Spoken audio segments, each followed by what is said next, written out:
Jojolapa. Hey guys, Namaste. Namaste. Welcome to our new vlog. And guess where we are today? We are at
अनि आज चाहिँ हामी Patan Durbar स्क्वायरलाई fully explore गर्ने छौं र यहाँको हिस्टोरिकल भ्यालुको बारेमा पनि हामीले सकेसम्म राम्रो सही जानकारी दिने प्रयास पनि गर्ने छौं। यस, पाटन यसै पनि स्ट्रीट फुडहरुको लागि चिनिन्छ।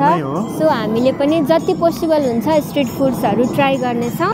So let's explore Patan Darbar Square with Bobby and Subhas.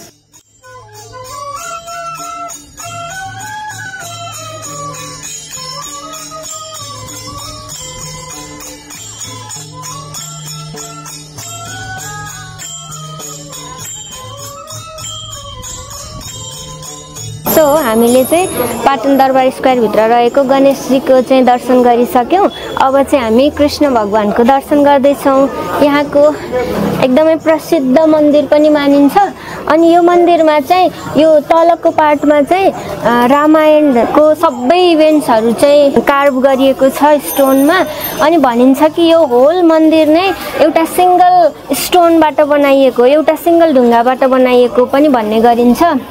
So हजुरले देख्न सक्नुहुन्छ यो माथि जति पनि आर्टहरु देख्नुहुन्छ यो सबै चाहिँ रामायणबाट इन्स्पायर, रामायणको सबै घटनाहरुलाई चाहिँ समेटेर यो तलको फ्लोरमा बनाइएको हो भने यो भन्दा माथिको फ्लोरमा चाहिँ महाभारतको सबै इभेन्टहरुलाई चाहिँ स्टोनमा कार्भ गरिएको छ, व्हिच इज अमेजिङ।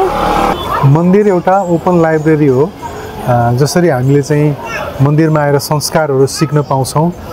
एन्सियन्ट टाइममा, पुरानो समयमा, आजभन्दा 100 वर्ष अगाडिबाट नै भनौं न, मोबाइलहरु आएको, किताबहरु आएको कति नै छ र एउटा एन्सियन्ट टाइममा जति बेला सबैको घरमा किताबहरु सम्भव हुँदैन थियो र मोबाइल टेलिभिजनबाट भगवानको कथाको बारेमा जान्न सम्भव थिएन, त्यति बेला चाहिँ यस्ता मन्दिरहरुमा आउँदा मन्दिरमा भएको कार्भिङहरु हेरेर र हाम्रो आफ्ना पुर्खाहरुले अथवा चाहिँ बुढापाकाहरुले भगवानको बारेमा, भगवानको गाथाको बारेमा मन्दिरमा इन्स्क्रिप्टेड जुन स्टोरीहरुबाट आफ्ना युवा पुस्ताहरुलाई पनि त्यो कथाहरु बताउन पाउनुहुन्थ्यो। हो, एक्ज्याक्टली। मन्दिरलाई चाहिँ एउटा एजुकेसन प्रोवाइड गर्ने एउटा मिडियमकै रूपमा पनि हाम्रो चाहिँ एन्सेस्टर्सहरुले प्रयोग गर्नु भएको थियो। जसरी चाहिँ रामायणको ज्ञान दिन, महाभारतको ज्ञान दिनको लागि चाहिँ यो स्टोन कार्भिङहरु गरियो, त्यस्तै गरेर मान्छेहरुलाई चाहिँ सेक्स एजुकेसन दिनको लागि पनि हामीले मन्दिरको टुडालहरुमा चाहिँ कति धेरै सेक्सुअल पोस्चर्सहरु देख्छौं। सो इन अ वे कति जिनियस तरिकाले चाहिँ मन्दिरलाई चाहिँ प्रयोग गरिन्थ्यो। मन्दिर त सबैजना आउँथ्यो, पूजा गर्न सबैजना आउँदाखेरि नै त्यो विभिन्न नलेजहरु पनि लिन पाउँथ्यो। So sounds really brilliant, sounds really amazing. So हामी चाहिँ पहिले अब तल परिक्रमा गर्नेछौँ अनि त्यसपछि माथि महाभारतवाला फ्लोरमा चाहिँ जानेछौँ। अनि कृष्णजीको स्ट्याचु पनि माथि नै छ। अनि खासमा के पनि भन्ने गरिन्छ भन्दा जुन काठमाडौँको 3वटा दरबार स्क्वायरहरू छ, भक्तपुर दरबार स्क्वायर, काठमाडौँ दरबार स्क्वायर र ललितपुर दरबार स्क्वायर, जहाँ चाहिँ भक्तपुरलाई पहिले चाहिँ भातगाउँ भनेर पनि चिनिन्थ्यो। सो भक्तपुर चाहिँ एग्रिकल्चरल हिसाबमा चाहिँ एकदमै अगाडि भनेर चिनिन्थ्यो। अनि कान्तिपुर दरबार स्क्वायर या कान्तिपुर नै एज अ होल चाहिँ ट्रेडको लागि चाहिँ पपुलर थियो भने, अनि पाटन या ललितपुर दरबार स्क्वायर चाहिँ कलाको लागि, कला संस्कृतिको लागि यसको नाम ललितपुर पनि हो किनभने ललित कला आर्टको लागि, फाइन आर्टको लागि एकदमै फेमस थियो। र अहिले पनि तपाईँले देख्न सक्नुहुन्छ फाइन आर्टहरू एकदमै राम्रोसँग यहाँ डेभलप भएको छ। र राम्रो कुरा के भने त्यो एन्सियन्ट टाइममा चाहिँ जसरी अहिलेको समयमा मिसाइलहरू डेभलप गरेर बमहरू या साइन्टिफिक इन्भेन्सन्सहरूले रकेट लन्च गरेर हामी चाहिँ विकसित छौँ, धनी छौँ भनेर देखाउने चलन आयो भने त्यो समयमा चाहिँ आर्टबाट कति धेरै राम्रो आर्टहरू डेभलप गर्न सकिन्छ, कति धेरै राम्रा मन्दिरहरू बनाउन सकिन्छ। अब हामी मन्दिरभित्र प्रवेश गर्दैछौँ। माथि चाहिँ क्यामेरा एलाउ छैन, तर चाहिँ अब जतिसम्म सकिन्छ त्यति हामी देखाउँदैछौँ। अब she is entering, I am also. अनि कृष्ण मन्दिरको बारेमा अर्को के पनि भनिन्छ भन्दा नि, जब राजा सिद्धि नरसिंह मल्ल यहाँ पाटनको राजा हुनुहुन्थ्यो त्यति बेला उहाँलाई एक दिन चाहिँ सपनामा यही ठाउँमा चाहिँ राधा कृष्ण आएर उभिनु भएको चाहिँ उहाँले सपना देख्नुहुन्छ। अनि त्यो देखिसके पछाडि चाहिँ म यही ठाउँमा नै राधा कृष्णको चाहिँ मन्दिर बनाउँछु मेरो प्यालेसमा भनेर उहाँले त्यो बनाउन लगाउनु भएको भन्ने पनि किम्वदन्ती रहेको छ। एउटा किम्वदन्ती कस्तो छ भन्दा त्यो पिल्लरको माथि जुन राजाले हात जोडेर भगवानको मन्दिरतिर हेरेर बसिरहनु भएको छ नि, त्यो राजाको मूर्तिको माथि नागदेव हुनुहुन्छ र नागको माथि चाहिँ चरा बसिरहेको छ। र के भन्ने विश्वास गरिन्छ भने जुन दिन त्यो चरा उड्नेछ त्यो दिन चरा उड्दा मात्रै बल्ल ती राजाको चाहिँ प्राण पनि छुट्नेछ। मतलब अहिले पनि उहाँ जीवित हुनुहुन्छ र कुनै न कुनै फर्ममा उहाँ जीवित हुनुहुन्छ। र जुन दिन त्यो चराले चाहिँ छोडेर उड्नेछ, यहाँको पनि चराले त्यो पखेरु उडेर चाहिँ जानेछ र त्यसपछि चाहिँ शरीर त्याग हुनेछ राजाको। त्यसले गर्दा राजा अहिले पनि जीवित हुनुहुन्छ भन्ने एउटा खालको विश्वास छ भने, अर्को त्यस्तै चाहिँ यो हात्तीको बारेमा नि एउटा प्रसङ्ग के छ भने, हामी यहाँ 2टा हात्ती देख्छौँ र हात्तीले जता फर्केर बसेका छन्, पानीको स्रोत छ त्यहाँ, मुहान छ पानीको, अहिले हामी त्यहीँ जानेछौँ। र यी हात्तीहरू पनि जीवित छन् या चाहिँ यी हात्तीहरू जब उठेर निस्किएर अनि उता जानेछन् र गएर पानी पिउनेछन् तब मात्रै बल्ल राजाले चाहिँ प्राण छोड्नुहुनेछ भन्ने पनि एउटा किम्वदन्ती विश्वास रहेको छ। आउनुहोस् त्यो पानीको स्रोततिर जाउँ।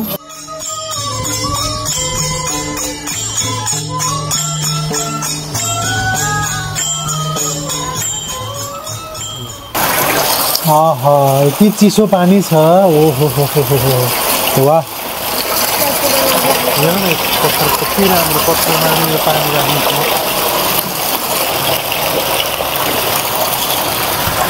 बहुत सुन्दर।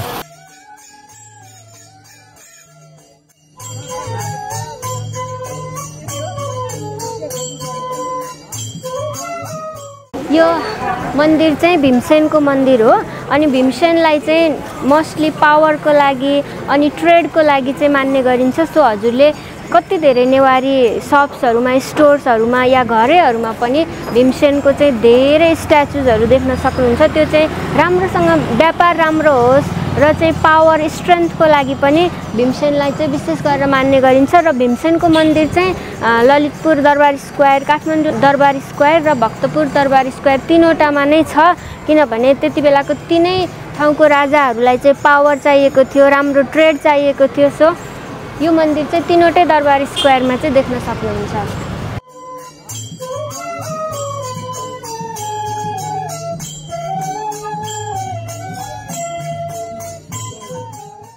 फाइनली पानी पनि रोकियो, बादल पनि हट्दै गयो, घाम पनि लाग्यो। घाम एकदम चर्को लागिरहेको छ। हामी बबी, मलाई याद छ हामी धेरै पहिला यहाँ आएको थियौँ, त्यति बेला पानी परेको थियो है? हो, त्यति बेला चाहिँ पानी थियो, अहिले घाम छ। अनि यहाँ यति धेरै मन्दिरहरू छ कि हरेक मन्दिरको बारेमा बोल्न लाग्यो भने चाहिँ it takes hours and hours. So हामीले चाहिँ यहाँको केही इम्पोर्टेन्ट फ्यु अफ देम मात्र कभर गर्न चाहिँ ट्राई गर्नेछौँ, देखाउन हजुरलाई सबै देखाउनेछौँ। सो अलिकति डिटेलमा चाहिँ फ्यु अफ देमलाई मात्र कभर गर्नेछौँ। अनि यहाँ देख्न सक्नुहुन्छ बेल हाम्रो अगाडि, यो बेल पनि अलिकति हिस्टोरिकल नै छ। मेरो पछाडि देखिरहनु भएको त्यो घन्टी जुन छ यसलाई चाहिँ नेपालकै दोस्रो ठुलो घन्टी पनि भनेर चिनिन्छ, साइजमा चाहिँ त्यति धेरै ठुलो छ। अनि यो घन्टीको पर्पस भनेको त्यति बेला जब चाहिँ राजाको समयमा अनि केही इम्पोर्टेन्ट नोटिसहरू दिनु पर्यो, केही सूचनाहरू दिनु पर्यो, या चाहिँ यो दरबार एरियामा चाहिँ केही घटनाहरू घट्यो र आम जनताहरूलाई चाहिँ नोटिफाई गर्नु पर्यो भने चाहिँ त्यति बेला यो घन्टीको चाहिँ प्रयोग गर्ने गरिन्थ्यो। घन्टी बजाएर मानिसहरूलाई केही इम्पोर्टेन्ट नोटिसहरू सर्कुलेट गर्नको लागि, दसैँको बेलामा पनि यो घन्टी बजाइन्छ भन्ने गरिन्छ, इम्पोर्टेन्ट केही फेस्टिभलहरू हुँदा पनि बजाइन्छ। So it's really historical. अनि हिँड्दा हिँड्दा यस्तो गर्मी भइरहेको थियो नि, then kulfi, bubble tea, they literally saved डस्ट खालको फिलिङ आइरहेको थियो। It was too hot. अब चाहिँ हामी अहिलेसम्म हामी बाहिरको एरियामा घुमिरहेको छौँ भने अब हामी दरबार स्क्वायरको भित्रपट्टि छिर्दैछौँ। यहाँ म्युजियम छ र यहाँ विभिन्न चोकहरू छन्। मूल रूपमा 3टा चोकहरू छन् जुन चोक एकदमै इन्ट्रेस्टिङ छ। त्यहाँभित्रको कलाहरू, त्यहाँभित्रको राखिएको मूर्तिहरूको पनि आफ्नै खालको हिस्ट्री छ। आउनुहोस् अब हामी त्यहाँभित्र पनि छिर्छौँ। हामी चाहिँ म्युजियमभित्र इन्टर गऱ्यौँ अनि इन्ट्री टिकट फी चाहिँ 30 रुपिज पर पर्सन हो जम्मा। सो 30 रुपिजको टिकट लिए पछाडि चाहिँ you can enter the museum. अनि हामी पनि गयौँ भित्र। अनि म्युजियमभित्र नि यति धेरै डिटेल्सहरू छ कि त्यो सबैको बारेमा चाहिँ बोल्नु, त्यो सबैलाई कभर गर्नु चाहिँ पोसिबल नै छैन। सो हामीले केही मात्र यहाँ देखाएको छौँ, बाँकी सबै डिटेलमा चाहिँ हजुर आफै नै गएर हेर्नु होला। त्यहाँ चाहिँ स्पेसली एन्टिक आर्ट पिसेसहरू, स्ट्याचुजहरू, अनि स्टोन कार्भिङ, वुड कार्भिङ्सको कति राम्रो राम्रो चाहिँ स्कल्पचरहरू, अनि त्यस्तै गरेर चाहिँ आर्किटेक्चरहरू देख्न सक्नुहुन्छ। अनि त्यहाँको सबभन्दा इम्पोर्टेन्ट चाहिँ त्यहाँ राजाको चाहिँ रियल गद्दी नै राखिएको थियो। सो त्यो राजगद्दी भयो। अर्को चाहिँ तान्त्रिक मनुस्क्रिप्ट पनि थियो विच वाज क्वाइट इन्ट्रेस्टिङ। म्युजियममा हिँड्दा हिँड्दा हजुरलाई चाहिँ थकाइ लाग्यो भने चाहिँ you can sit here for a while. अनि बाहिर हेर्न सक्नुहुन्छ। यो आँखी जाल होइन? यस, त्यता राखेर हेर्न मिल्ने। अनि म्युजियमभित्र नि हजुर हिँड्दा हिँड्दै कति राम्रो 3वटा कोर्टयार्डहरू देख्नुहुन्छ, चोकहरू भनिन्छ। पाटन दरबार स्क्वायरमा चाहिँ मेन 3वटा चाहिँ चोकहरू, 3वटा कोर्टयार्डहरू छ भनिन्छ। सो यो चाहिँ मूल चोक भनिन्छ यसलाई। अनि त्यसपछि अर्को रहेको छ सुन्दरी चोक भन्ने, जुन साँच्चीकै एकदमै सुन्दर छ। अनि त्यस्तै गरेर यो चाहिँ केशव नारायण चोक भनिन्छ। सो 3वटा चोकहरू चाहिँ हजुरले देख्न सक्नुहुन्छ। अनि सुन्दरी चोकमा चाहिँ साँच्चीकै एउटा कति सुन्दर चाहिँ हिटी छ। हिटी भनेको धारा हो नर्मल्ली, त्यसको नाम चाहिँ टुसा हिटी भनेर पनि भनिन्छ। सो यो हिटीमा चाहिँ कति मान्छेहरूले चाहिँ रानीको नुहाउने ठाउँ थियो भनेर भनेको भए तापनि अनि त्यो चाहिँ त्यति जनरल कुरा नभएर एकदमै डिप पर्पसको लागि बनाइएको हो भन्ने पनि कतिले भनेको सुन्यौँ। मेनली चाहिँ राजा यो हिटीको माथिपट्टि चाहिँ एउटा बस्ने ठाउँ छ, त्यहाँ बसेर चाहिँ मेडिटेसन गर्नुहुन्थ्यो, ध्यान गर्नुहुन्थ्यो भनेर पनि कतिजनाले भनेको सुन्यौँ। सो फिक्स एउटा इन्फर्मेसन चाहिँ हामीले पाएनौँ। मोस्टली चाहिँ टुरिस्ट गाइडहरूदेखि लिएर सबैले चाहिँ यो रानी नुहाउने ठाउँ हो भनेर नै एक्सप्लेन गरेको चाहिँ हामीले पायौँ। अनि म्युजियमभित्र नै हजुरले एउटा गार्डन पनि देख्न सक्नुहुन्छ सानो, अनि वासरुमहरू जानु पर्यो भने पनि त्यही नै छ। सो हामी अलिकति अगाडि बढ्दै थियौँ अनि हामीले चाहिँ के देख्यौँ भन्दा त्यहाँ एउटा प्रोग्राम भइरहेको थियो।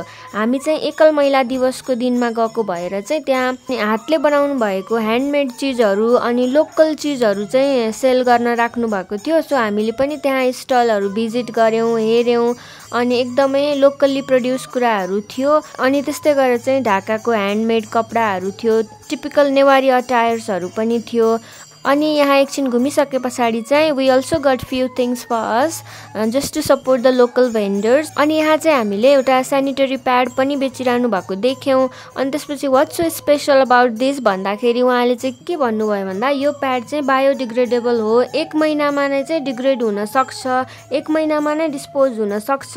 सो यसले चाहिँ इन्भाइरोमेन्टमा केही हार्म गर्दैन भन्नुभयो। त्यो सुन्दा चाहिँ वी फेल्ट रियली गुड होइन। अरू नर्मल प्याडहरू चाहिँ डिग्रेड हुन कोही चुहिन अथवा चाहिँ माटोमा मिल्नको लागि वर्षौं वर्ष लाग्छ र कुनै त डिग्रेड नै नहुने टाइपको पनि हुन्छ। सो त्यो कुरा सुनेर हामीलाई एकदमै इम्प्रेसिभ लाग्यो। ट्राई चाहिँ गर्नु पर्यो भनेर चाहिँ आई गट 2 अफ देम। अनि त्यस्तै गरेर मैले चाहिँ भिडियो खिच्दै हिँड्दै थिएँ अनि मैले एउटा मिठो सरप्राइज पनि पाएँ। अनि मेरो हस्बेन्डले चाहिँ मेरो लागि प्योर कटनको चाहिँ एउटा व्हाइट कलरको कुर्ता लिनुभएको रहेछ which I loved very very much. So this was the one. अनि म खिचेर आउँदा चाहिँ was already paying for that. अनि यस्तो मिठो सरप्राइज थियो नि त्यो, and that made my day. अनि यहाँ घुम्दा घुम्दै चाहिँ हामीले केही नेवारी आमाहरू कति चिटिक्क परेर चाहिँ नेवारी पहिरनमा बस्नु भएको पनि देख्यौँ। कति मिलेर बसिरहनु भएको थियो। अनि हेर्दा नै कस्तो फोटो खिचौँ लाग्यो। अनि हामीले चाहिँ उहाँहरूको पर्मिसन लिएर अनि उहाँको भिडियो फोटोहरू खिच्यौँ। अनि त्यसपछि म पनि बिचमा बसेर फोटो खिचिहालेँ उहाँहरूसँग। सो यहाँ पनि हामीलाई एकदमै रमाइलो भयो, मजा आयो। अनि अब चाहिँ हामी म्युजियमबाट बाहिर निस्कँदैछौँ। यो घर पनि देख्न सक्नुहुन्छ कति ब्युटिफुल छ यो आर्किटेक्चर। वास्तवमै हाम्रो रियल नेपाली नेवारी आर्किटेक्चर जतिको राम्रो नि अहिले बनेको कुनै पनि बिल्डिङ्सहरू छैन। सो हाम्रो होल नेपालभरि होल काठमाडौँभरि नै यही स्ट्रक्चर्सहरू हुने हो भने चाहिँ कस्तो राम्रो, कति हेभेनली देखिन्थ्यो होला। सो हामी अब म्युजियमबाट बाहिर निस्किसकेको छौँ। We are having quite a good time here in Patan Durbar square. अनि यहाँ आएर हेर्दा हरेक स्ट्रक्चरहरू हेर्दा, हरेक टेम्पल्सहरू, हरेक कार्भिङ्सहरू हेर्दा यति प्राउड फिल हुन्छ नि बिङ अ नेपाली। अनि कति रिच छौँ क्या हामी वास्तवमा कल्चरल हेरिटेजमा। यसलाई यत्तिकै वर्ल्ड हेरिटेजमा मेन्सन गरिएको होइन, it deserves to be in world heritage site होइन। अनि यहाँको हरेक वुड कार्भिङ भन्नुहुन्छ कि स्टोन कार्भिङ भन्नुहुन्छ कि they are mesmerising, can't put them into words होइन। अनि huge respect to all the workers, all the artists who crafted all this thing, who made all these things। अनि त्यस्तै एउटा रमाइलो कुरा चाहिँ यहाँ देखाउन चाहन्छु। हाम्रो पछाडि भएको जुन यो राजाको स्ट्याच्यु छ, यो पिल्लरको माथि राजालाई देख्न सक्नुहुन्छ। यो पिल्लर जुन छ यो चाहिँ अझै धेरै अग्लो थियो अरे पहिलेको समयमा। अनि पछि चाहिँ यसलाई चाहिँ होचो बनाइएको भनिन्छ र त्यो होचो बनाउनुको पछाडि पनि एउटा इन्ट्रेस्टिङ स्टोरी छ। विशेष गरेर काठमाडौँ दरबार स्क्वायर, भक्तपुर दरबार स्क्वायर र ललितपुर दरबार स्क्वायर जुन तीनवटा दरबार स्क्वायरहरू छ, यो चाहिँ यक्षमल्ल भन्ने राजाले चाहिँ आफ्नो तीनवटा छोराहरूलाई चाहिँ यो दिएको भन्ने चाहिँ सुनिन्छ किम्बदन्ती। र हरेक छोरालाई चाहिँ एउटा राज्य पर्यो अनि उसले हरेक तीनवटाले नै कसले चाहिँ आफ्नो राज्य सबैभन्दा सुन्दर बनाउने, सबैभन्दा विकसित बनाउने, कल्चरली रिच बनाउने भन्ने चाहिँ एउटा कम्पिटिसन जस्तो थियो अरे। सो त्यसको उपज हामीले देख्न सक्छौँ कि काठमाडौँ दरबार स्क्वायर, भक्तपुर दरबार स्क्वायर, ललितपुर दरबार स्क्वायर तीनवटै यति आर्टिस्टिक छ, यति ब्युटिफुल छ, यति कल्चरली रिच छ। सो त्यो तीनवटा राजाहरूमा चाहिँ कम्पिटिसन हुने गर्थ्यो अरे कि कसले आफ्नो दरबार स्क्वायर एरिया चाहिँ सबैभन्दा राम्रो बनाउने। अनि त्यति बेला पाटनमा चाहिँ यो पिल्लर चाहिँ एकदमै अग्लो बनाइएको थियो अरे। अनि त्यति बेला चाहिँ भक्तपुरको राजालाई चाहिँ हल्का जेलस फिल भएछ। अनि उहाँले चाहिँ त्योभन्दा अग्लो चाहिँ हाम्रोमा बनाउनुपर्छ, भक्तपुरमा बनाउनुपर्छ भनेर चाहिँ आफ्नो त्यहाँ भएको एकजना कोही प्रजालाई चाहिँ लगाएर अनि हरेक दिन चाहिँ त्यो प्रजा आएर त्यो पिल्लरलाई चाहिँ नकनक गर्दै अनि कान लगाउँदै सुन्दै गर्थे अरे। अनि त्यसपछि हरेक दिन त्यही नै गरिसके पछाडि चाहिँ राजालाई चाहिँ एक दिन जिज्ञासा भएछ अनि सोध्नु भएछ यहाँ पाटनको राजाले चाहिँ, ललितपुरको राजाले, अनि किन यस्तो हरेक दिन आएर चाहिँ नकनक गरेर सुनेको भन्दाखेरि चाहिँ अनि यो चाहिँ भित्रबाट एकदमै जीर्ण भइसकेको छ, यो अब भत्किन लागेको अवस्थामा छ, भित्रबाट एकदमै कमजोर छ। सो यो भत्किएर कसैलाई चाहिँ लाग्ला, कसैको ज्यान जाला भनेर चाहिँ मैले एकदमै चिन्तापूर्वक चाहिँ यो सबै गरिरहेको हो भनेर चाहिँ त्यो मान्छेले भनिसके पछाडि ओहो त्यसो भए त यसलाई भत्काउनु पर्छ, ढलेर कोही जनताहरू प्रजाहरूलाई लाग्यो भने त बर्बाद हुन्छ भनेर राजाले चाहिँ त्यसपछि त्यो चाहिँ भत्काउन लगाएर अनि पछि फेरि पुनर्निर्माण गर्दा चाहिँ यसको हाइट अलिकति कम भयो अनि योभन्दा अग्लो चाहिँ पछि भक्तपुरको राजाले बनाउनु भयो भन्ने चाहिँ किम्बदन्ती सुन्नमा पाइन्छ, which is quite interesting. So भन्नको मतलब चाहिँ यो तीनवटै दरबार स्क्वायर एरियाको राजाहरूको चाहिँ यस्तो हेल्दी कम्पिटिसन थियो कि कसले राम्रो बनाउने आफ्नो राज्य भन्ने। त्यो गर्नाले हाम्रो देशलाई नै कति धेरै फाइदा भयो, हाम्रो कल्चर, हाम्रो आर्टहरू कति धेरै चाहिँ डेभलप भएर गयो। So that's quite a good thing. त्यस्तो टाइपको कम्पिटिसन चाहिँ हरेक देशको हरेक ठाउँको हरेक चाहिँ जिल्लाको मान्छेहरूमा भयो भने चाहिँ कति राम्रो बन्थ्यो होला हाम्रो देश, होइन?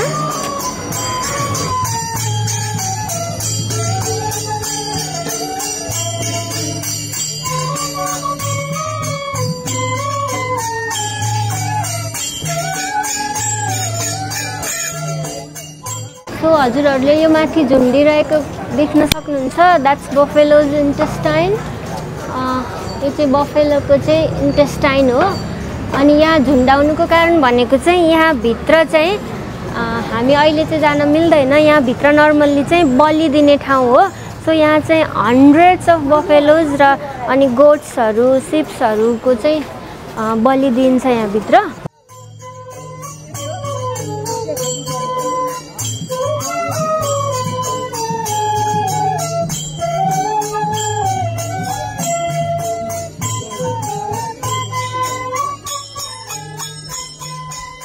अनि हिँड्दा चाहिँ भोक लागिरहेको थियो। सो हामीले चाहिँ यहाँ भएको लगभग 90-100 वर्ष पुरानो चाहिँ एउटा टिपिकल नेवारी खाजा घरमा गएर चाहिँ केही खानेकुराहरू खायौँ भेजमा।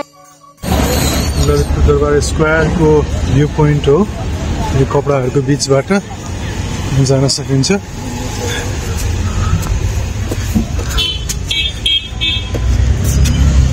यहाँ सानो मन्दिर पनि रहेको छ।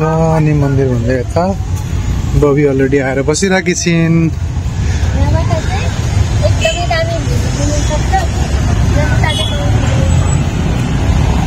अनि त्यसपछि चाहिँ हामी गयौँ पिम्बाहाल। अनि त्यहाँ चाहिँ यो पोखरी अनि यति भाइब्रेन्ट थियो नि त्यो ठाउँ, यति फुल अफ लाइफ। अनि if you are a food lover त्यो ठाउँ चाहिँ you definitely have to visit. त्यहाँ चाहिँ यति धेरै क्याफेहरू, यति धेरै चाहिँ रेस्टुरेन्टहरू थियो, स्ट्रिट फुड्सहरू पनि थियो। सो यति मजा आयो त्यहाँ पनि हामीलाई। अनि पिम्बाहालमा चाहिँ एउटा फेमस डिपिन डोनट भन्ने चाहिँ हामीले इन्टरनेटमा देखिरहेको थियौँ। So we thought let's give it a try भनेर। अनि त्यहाँ धेरै अप्सन्सहरू थियो। We got the blueberry one.